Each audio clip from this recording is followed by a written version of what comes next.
All right, we started. Go. All right, how you doing today? I'm good, man. How are you doing? I'm doing all right, man. I'm kind of excited. Yeah. This is my first interview, so I'm really excited to be honest. Well, man, let the people know who you are. Tell them your name. Tell them what you do and where Yeah. you're So my from.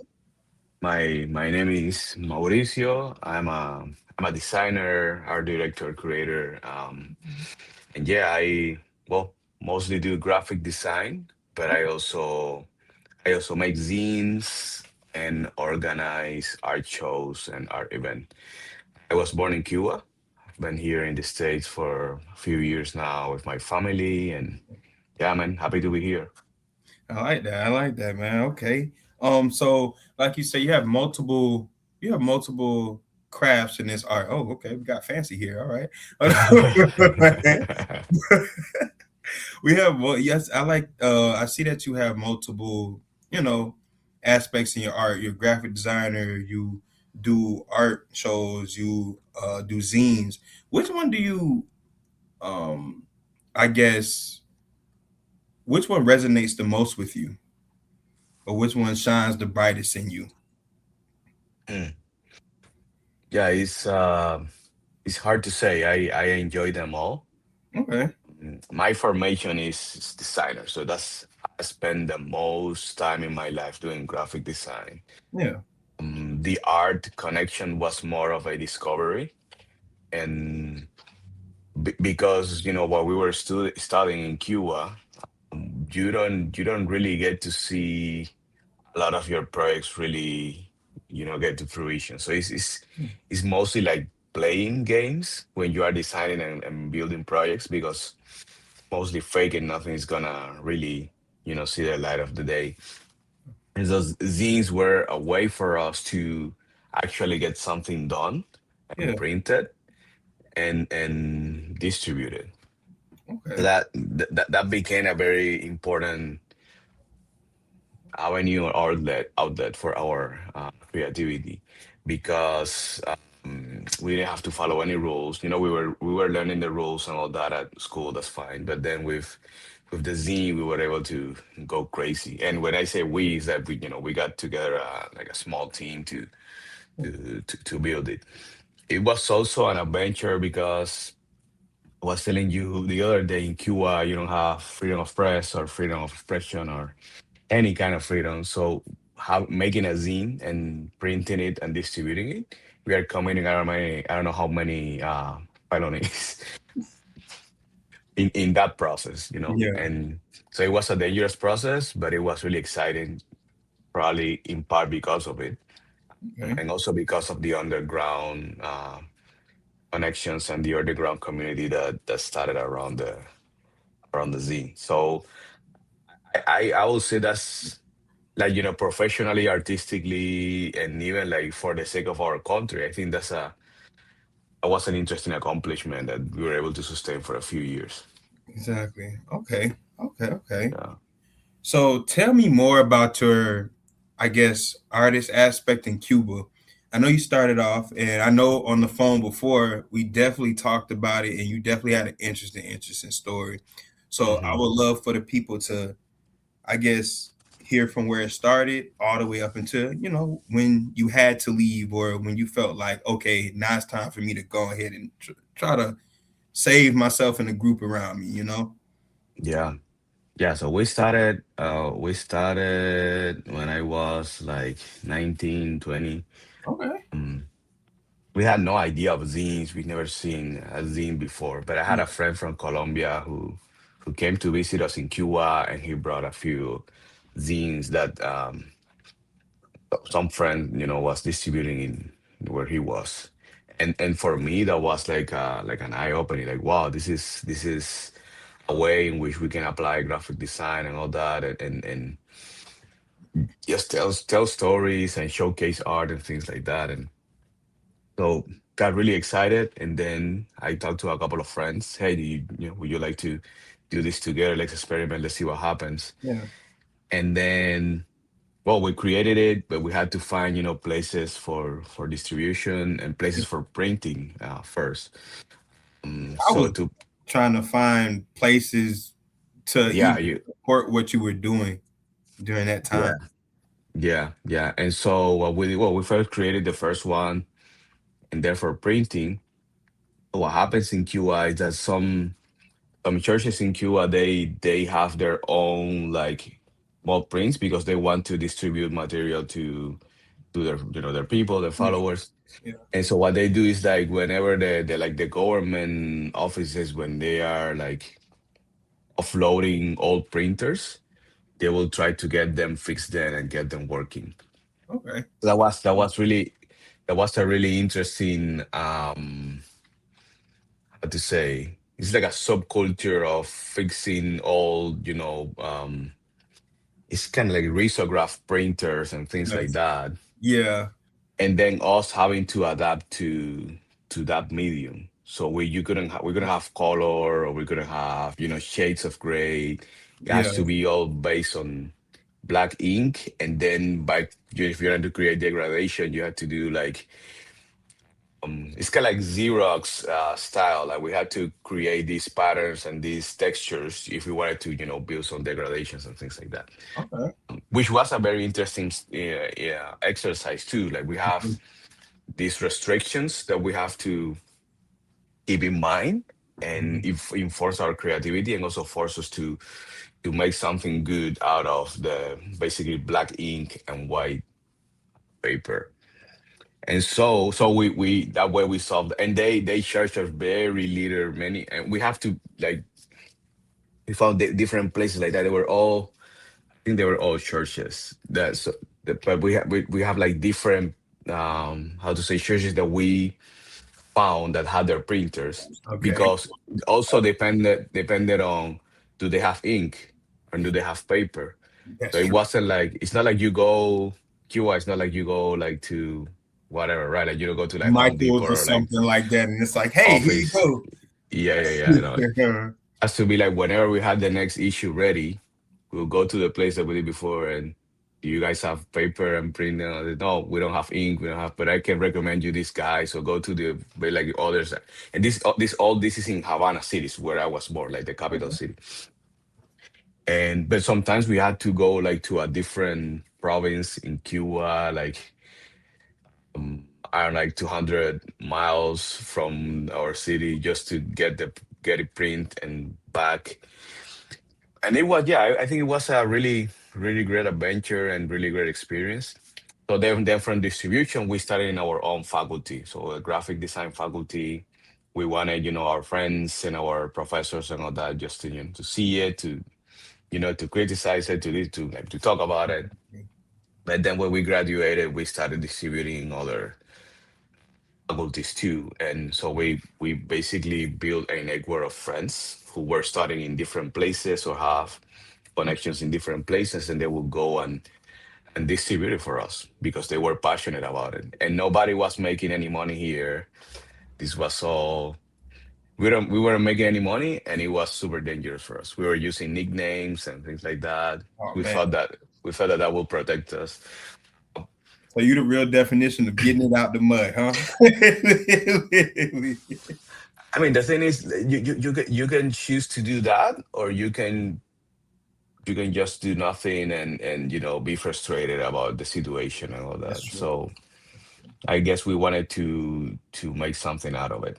And I think one thing that started to happen is that people started to find hope in what we were doing, because think about it, when a work of yours is published and again, just for context, Yeah. no internet, no independent media, no other, like no comic books, no magazines, no nothing, like just the government propaganda, and suddenly we are here like printing this thing and distributing. So for many people, especially outside of Havana, this will Mhm. be the only piece of, I'll say, content that they will consume out of the regime propaganda and the regime authorized books and magazines and things like that. So this is strictly through community and just networking and having people on your team that were willing to go just as hard as you. That's so let Yeah. me ask you a question based off of that.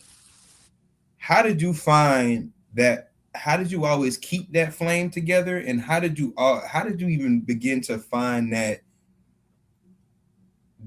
I guess that burning flame or that urge, and how are you able to basically hold on to that all the way through, like despite everything that you guys were going through, the no internet, no media, people, you even having to switch your name up, to be safe. How did you find that courage to even stay in the game like that?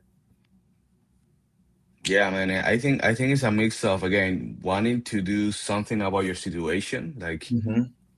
I think when you are under, oppressive regimes and just bad situation that come your way that you don't have any control of, Yeah. you can choose to be a victim, or you can choose to do something about it.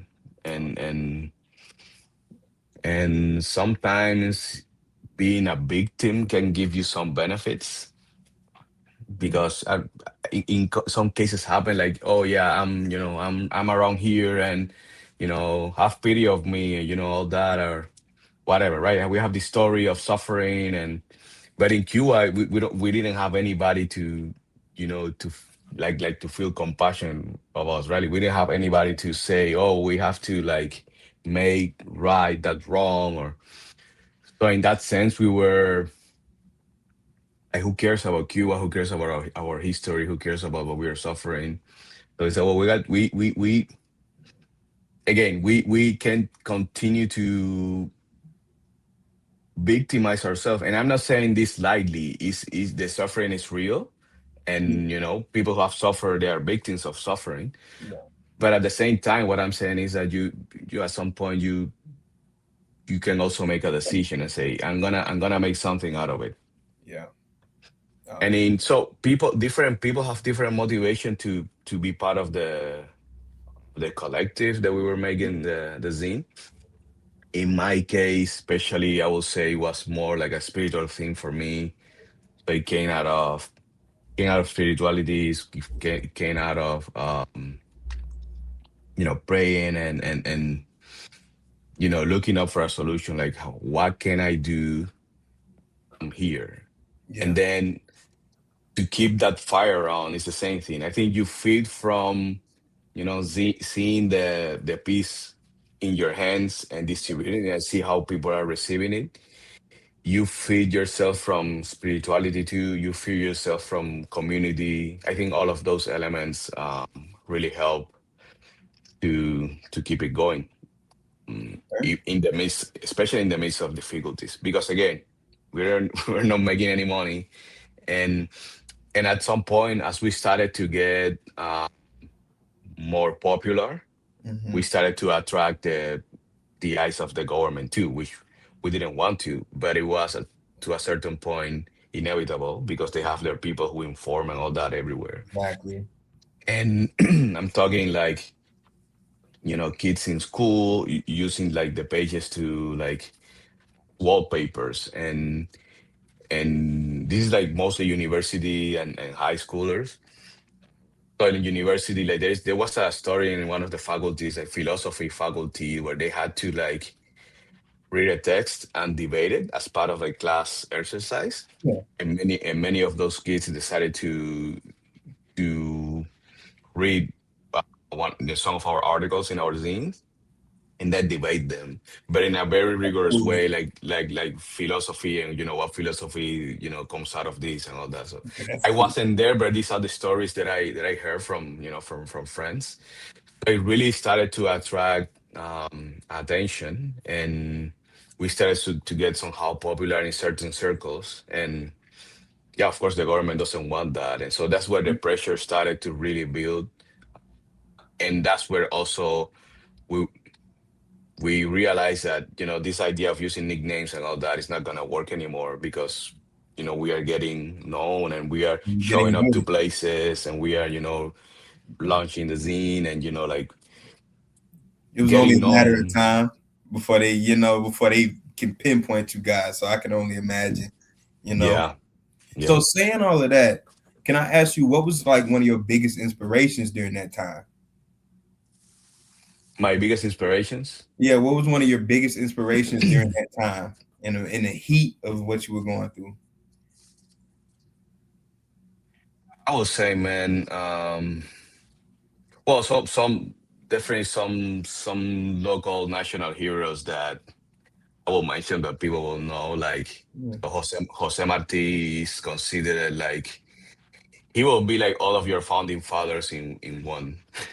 Now That that's kind that of guy, cool. yeah, that guy was a writer. He organized the War of Independence against Spain. In our case, Hmm. he was a journalist. He started newspapers and all that under similar conditions under the Spanish regime that was very brutal and wouldn't allow any freedom of press and all that. And this is the 19th century. He was a political prisoner when he was young. He was exiled from Cuba and he was never allowed to come back. He went back to Cuba undercover Mm, and he fought like in the field against Spain and he died fighting. yeah. So that's always a big inspiration for all Cubans because Okay. he's a person who who tried to fight for his country and take it to the last consequences. I think again, different people have different inspirations. For me, Jesus is another inspiration. I think like somebody whose message was like take responsibility for yourself. Don't choose non-violence. Choose build something new. Hmm. So in the same way, he was under the Roman regime and oppression, Hmm. and his message wasn't like, let's take arms against these guys, which could have been valid. It was more like, let's think about the how everybody in his own individuality can be a solution for the problem. So like loving your fellow man, like Love building you. communities and forgiveness and things like that. How can that bring a more lasting transformation than just like taking arms against the whomever is offending you and whoever is causing you Exactly. is doing you wrong. And again, I don't say this lightly.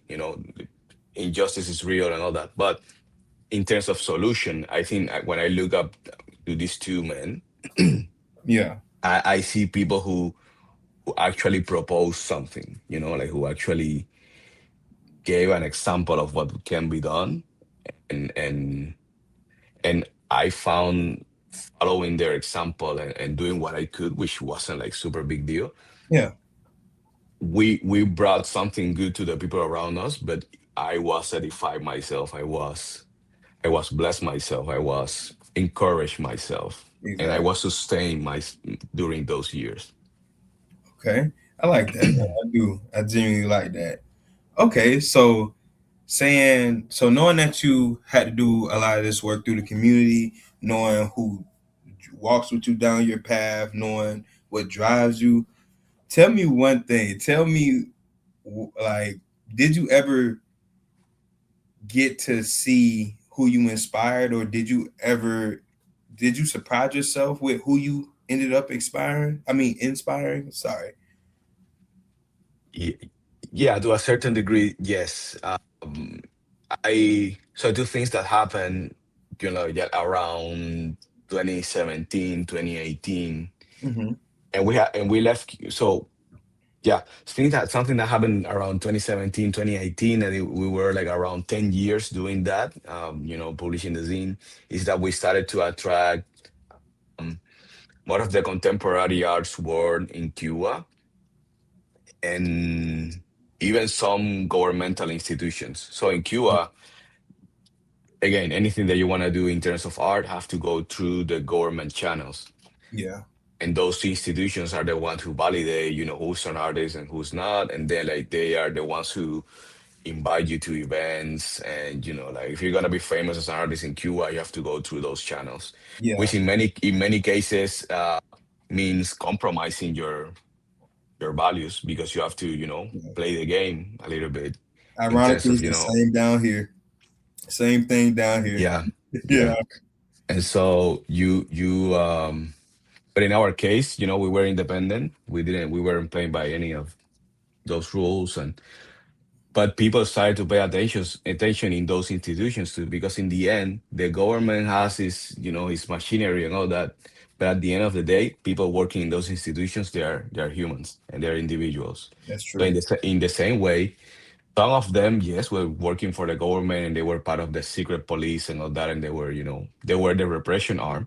But Yeah, many others were just curators, just people who love art and wanted to see I like good art and share good art. So some of them, I would say, were very brave to invite us to some of their like official events that. and validate us and write good critic pieces about us and help us establish ourselves as like a collective, an artistic collective, and all that. Okay.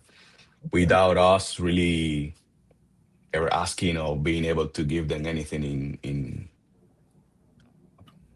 as a payment or anything. Yeah. So I think that was something beautiful that happened. One of those institutions invited me like for a few months to impart a course on how to make a zine basically for teenagers. So they found the kids, they wanted me to teach and they basically allowed me to be there teaching, talking about whatever I wanted. And so that took bravery because again, this is a governmental institution, anything can happen at any time. They could have been a setup is So all you knew. You know? yeah, So so I took a risk, but I think that some of them also took risks. And exactly. I think that was really good. The other thing that I will say is that the the dissident movement in Cuba, because there's always been an opposition in Cuba and there's always been dissidents, Hmm. they also started to pay attention and they started to invite me to some of their meetings and some of their yeah, like meetings and where they were not really plotting anything, like they were not plotting, oh, let's gonna overthrow the government like this. It Yeah. was more like they were in the same idea, thinking if we want to build a new Cuba at some point, we need to rebuild, the kind of the hearts and souls of society, and art, culture in general is a great way to do that. So we need to write books, we need to make art, we need to make music. True. And so it was a very interesting thing in Cuba, how art and opposition to the government got together. And it's gonna happen. This happens in any country, Yeah. basically. But when the situation is so desperate, you might think that no, the only thing that you can do is again, like, be openly against the government, take up arms or protest and all that, which is again valid. But you art give you an avenue and give you a way to people's heart that is just work differently. And again, being amongst people who were able to take even more risk than the risk that I was taking on one hand, and on the other hand, being among people who were working from that government that we we all want to overthrow, Yeah. but they were also individuals who will value art, and many of them were also against the government, but then, they had jobs and they had to like They had to and play that be role. yeah, being somehow acknowledged and validated by those groups. I think Hmm. that was a big accomplishment for us as collective, I think. I like that. I like that. I always say artists are a different kind of rebel for sure, and to even hear that you get politicians and people in the government to be like, you know what, secretly I salute him is a very that's one hell of an accomplishment, man, for real. Now that's some true rebel stuff right there. I like it. I like it, man. So one of my last serious questions is I know you've talked about it here and there about what you believe in and some of the stories that you've told. What's one thing that you want to say that mentally helped you or that you would like to say to other artists that's probably going through something similar? What's one thing that mentally held you together through everything? Yeah, I think I think it's really important to consider the source you are getting inspiration from. Mm, And I know in the West we live in a very open, free societies. Nobody's gonna really tell you what to think and how to act. yeah. But I think that that is again it's really important to consider the source. Mm. And in my case, my source, I told you about my beliefs and all that. Mm-hmm.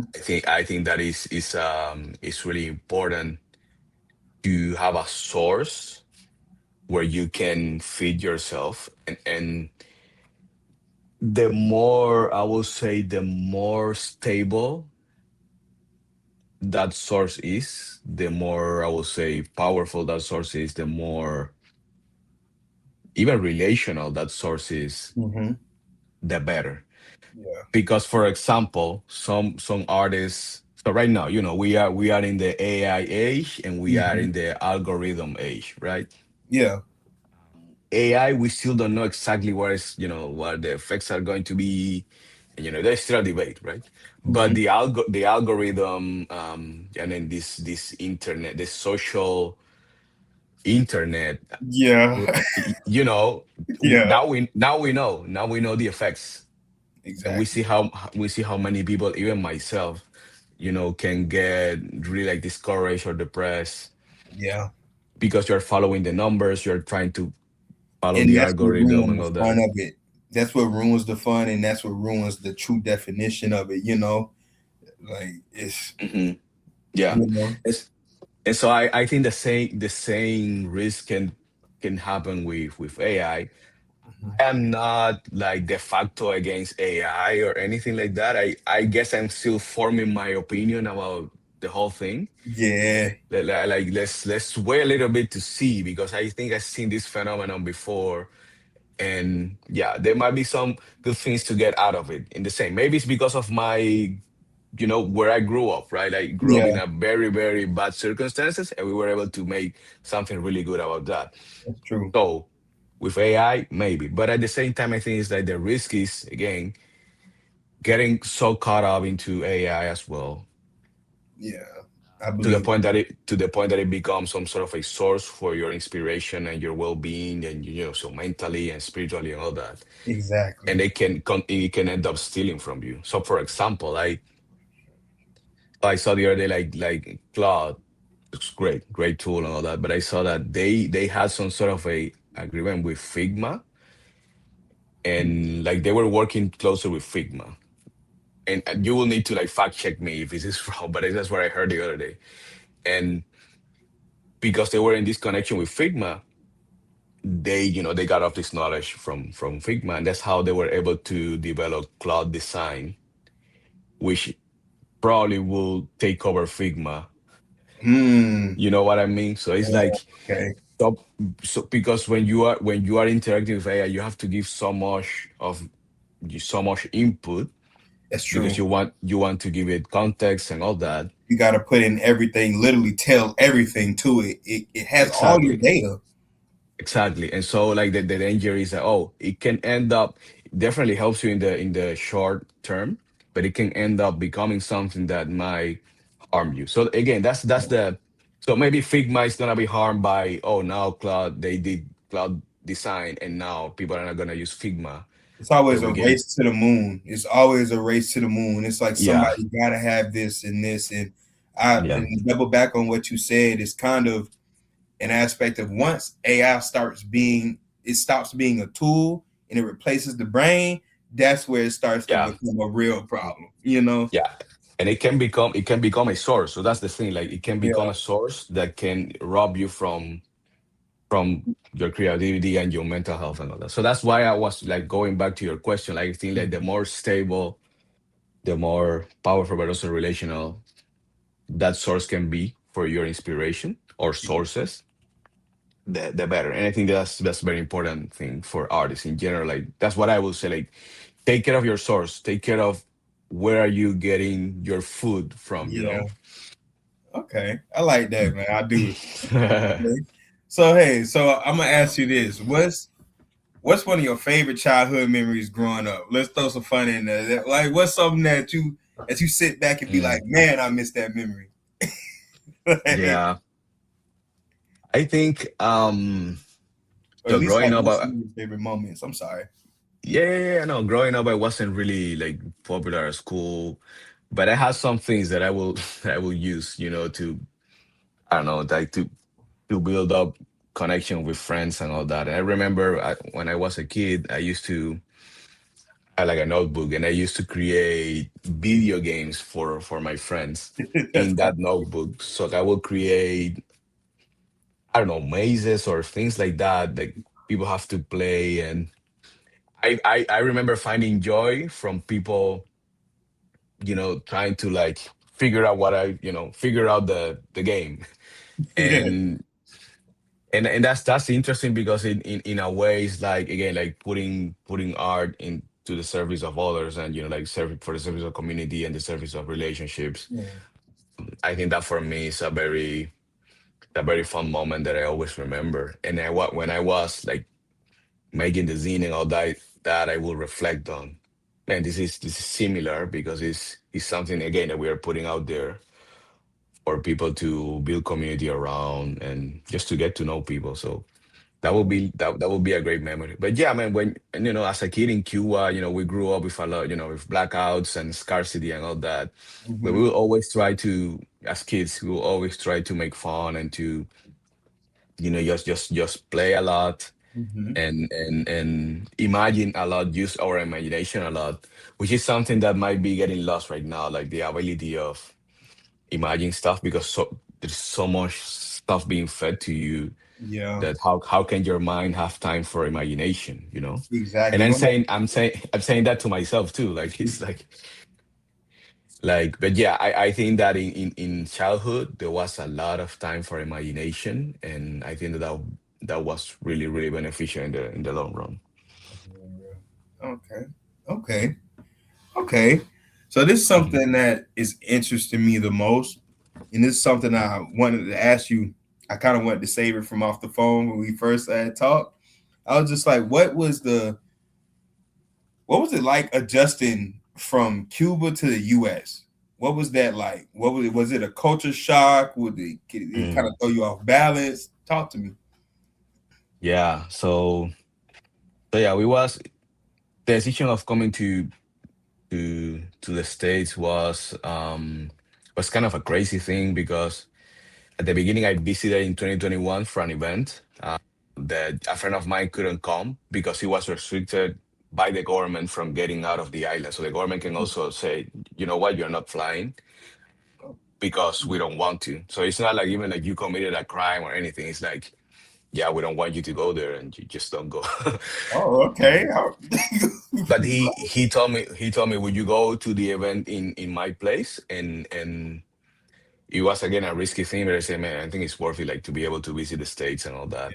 And so I was able to kind of tie up a work contract when I was here at that time, a visit, and then went back to Cuba. We had to wait. It was COVID time as well, Hmm. which in Cuba was especially hard because we had really strong lockdowns and all that, and it was very aggressive, like how the government responded to that Yeah. and how we suffered from it. And so when we left Cuba in 2023, we basically left a country that was still struggling with COVID a lot, with scarcity and with persecution. Many artists already in jail, big protests happening, and we being like silent. So we started making the zine in 2020. So by that moment, it was almost 3 years of not. We were doing some stuff underground, but not really like publishing or doing what we like to do. Yeah. So it was. I guess we left in the midst of profound depression and a profound sadness for how things were going, but also how many of our friends were leaving, to how many things we were leaving behind in terms of relationship, family, and all that. Yeah. And and then getting to we had to go to a third country for our visa interview and all that. That's another whole story. But Yeah. getting to United States, of course, the differences are huge. So I think Cubans in particular, we experience like different phases. The first one is total excitement and amusement. Yeah, It's like being a movie, man. It's like think about it. It's just your reality. You grew up like that, but in Cuba, like when you watch a movie, you know, an American movie, which is most of the movies that yeah. happen, you know, that we see, you get glimpse of oh how it's life over there and all that, and then Mm-hmm. you land and you see, and it's like wow, this is impressive. How look how many cars and look, you know, all of the things, and then you get into Walmart or something like that, and it's like what? It's like He's like, this. what is this? Like, wait a What minute. is what is this? And it's you try to explain to your friends in Cuba, and it's like, guys, you wouldn't imagine like anything that you can ever wish. And then you got Amazon. And then no, you don't even have to go to the you know. In Cuba, I used to do like 8 hours of line for groceries. And not to get into the store and buy whatever you want. It's get into the store and see, okay, what is in there, and then like try to get whatever you can, and you know, and it's super Yeah. expensive and all that. After those Okay. 8 hours, you get to your house and you are totally destroyed mentally and physically and all that. I Here bet. you get here you get to the store. I remember like in especially in 2021 when the pandemic was still on, and friends Yeah. will tell me, "Oh no, yeah, this grocery store is empty, you know, because this is so like the supply chain and all that." And I would look around and say, you guys for real right now? Like this is full of stuff. This is so that's the first impression. Like this is like from total scarcity for to full abundance is it really hits. Yeah. But then once you know once you get past that, and it becomes normal to you, Mm-hmm. it's really hard because you now you start looking for oh who can I be friends with, who can I collaborate with, you know, like beyond you know having a job and all that, who are the people that will share my passions, and not superficial stuff. Like I'm not talking about sports or you know how easy it is to bond around your team and Exactly. you know like, You but know, I'm the thinking, USA thing. yeah, I'm thinking like who can I talk, you know, with about, you know, some deeper ideas, you know, and who are gonna be my friends. So like in my case, I came with my family and all that, but for other Cubans, it's like, or you know, who's gonna be my partner, you know, who's gonna share life with me, things like that. And it's difficult because this culture is, at least what I have experienced, is Mm-hmm. very different from the Cuban culture in terms of relationship. It So is. in So, for example, for Cubans, it's really hard because in Cuba, like you get to know somebody, and the next thing is, hey, come to my house and let's have you know coffee together or whatever. Yeah. The leader that I have, I'll share with you. Here, for somebody to invite you to his house, is that you really cross a threshold there, Yeah. really hard. Here, Yeah. people meet at coffee shops and all that. In Cuba, maybe because we don't have the money or the coffee shops, anyways, Mm-hmm. houses are the places where you meet people. It's like, yeah, come to my house. It's normal.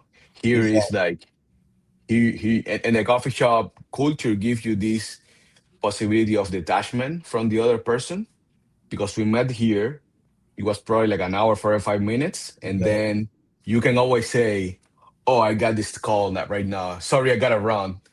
It was Exactly. nice, good to see you." You know, in Cuba, life is totally different. And so Exactly. that's been, I will say that's been a harder thing to swallow.